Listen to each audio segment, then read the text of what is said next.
তোমাকেই লাগবে। লাগাও, আমার কোনো দ্বিমত নাই। Actually physically, technically, practically, physically নয়। অ্যাকচুয়ালি ফিজিক্যালি টেকনিক্যালি তারটাই লাগবে, কারণ সবারটা সমান আর তারটা হাগা হাগা হলো আমাদের সন্তান সন্ততির মতো, যেটা নিজে নিজে বের হয় না, মানুষ দিয়ে বের করাইতে হয়। একটি অংশ যেখানে বসে আমরা আমাদের জীবনের অনেক কিছু ভাবতে পারি। ভাবনা চিন্তা পরে তুই এভাবে করে কি হাগার প্রেসার আনতেছিস না চুলকাচ্ছিস? ওই গাছটার সাথে জুলুম না করে শিমুল গাছটার সাথে কটা ঘষা মার, জীবন আর হাগার ফিলে আসবে না।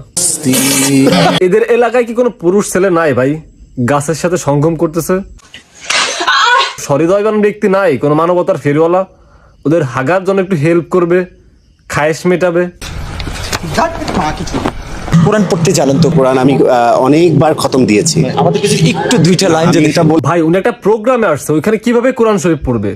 কোথায় কি প্রশ্ন করতে হয় জানেন না আপনারা?